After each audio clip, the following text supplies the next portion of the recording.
इसका question number 2, two chords of circles do not pass through the centre. Circle की two chords हैं और वो सर्कल के सेंटर में से पास नहीं हो रही। हमें ये प्रूव करना है कि they can not bisect each other, को दोनों एक दूसरे को बाइसेक्ट नहीं कर रही। Bisect means two equal parts में डिवाइड नहीं कर रही। हमारे पास गिवन में क्या है, in a circle with centre O. ये हमारे पास एक सर्कल है जिसका सेंटर क्या है, ओ है, और chord A B and C D intersect to each other at the point क्या, पी। ये कॉर्ड है हमारे पास, एक ए बी और दूसरी क्या, सी डी, और ये दोनों एक दूसरे को किस पॉइंट पे इंटरसेक्ट कर रही हैं, पी पॉइंट पे। और हमारे पास एक सर्कल है जिसका सेंटर क्या है, ओ है।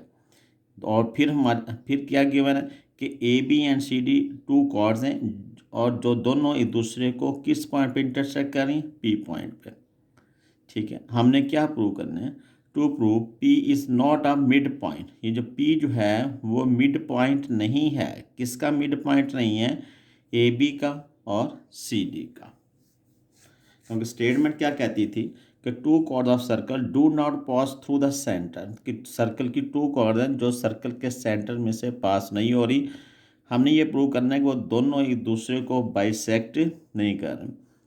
तो हमने लिखा, फिर देखें दोबारा गिवन में, in a circle with centre O. हमारे पास एक सर्कल है जिसका सेंटर ओ है और एक ए बी हमारे पास कॉर्ड है और दूसरी जो है वो सी डी कॉर्ड है, और दोनों एक दूसरे को इंटरसेक्ट कर रही हैं। किस पॉइंट पे इंटरसेक्ट कर रही हैं, पी पॉइंट पे। टू प्रूव हमने क्या प्रूव करना है कि P is not a mid point of A B. P जो है वो ना ए बी का मिड पॉइंट है और ना ही सी डी का मिड पॉइंट है।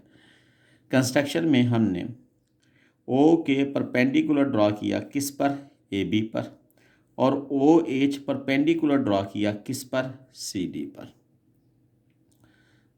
ठीक है, तो प्रूफ में हम आते हैं स्टेटमेंट और रीज़न।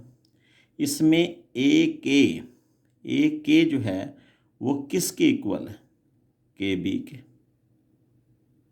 ए के किसके इक्वल है, के बी, क्योंकि हमने ओ के जो है वो ए बी पे क्या कर किया, परपेंडिकुलर ड्रॉ किया।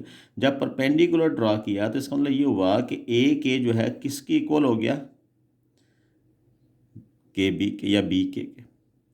तो आप ये देखें कि जो ए के है वो बी के इक्वल है, लेकिन जो बी के है वो किसके इक्वल है, बी के को हम ऐसे भी तो लिख सकते हैं ना कि के पी प्लस पी बी। यानी कि ये जो डिस्टेंस के बी है ये किसके इक्वल है, के पी प्लस क्या, पी बी।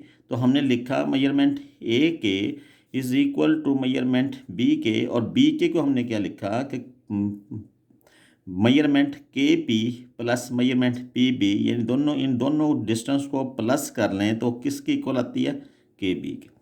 यही चीज़ मैंने इधर लिखी।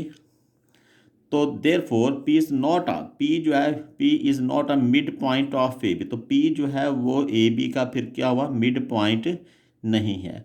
इसी तरह हम सिमिलरली हम ये कहते हैं कि सी एच जो है वो किसके कॉन्ग्रुएंट है, एच डी के, क्योंकि ओ एच परपेंडिकुलर बाइसेक्टर है किसका, सी डी का। परपेंडिकुलर बाइसेक्टर मतलब जब हमने ड्रॉ किया तो इसका मतलब ये हुआ कि एच डी कॉन्ग्रुएंट हो गया किसके, सी एच के। तो हम लिख देते हैं लिख देते हैं कि जो सी पी है वो प्लस जो एच डी जो है, एच डी डिस्टेंस किसके इक्वल है, एच डी डिस्टेंस इक्वल है किसके, एच सी के। और एच सी किसके इक्वल होगा, H P plus P C के।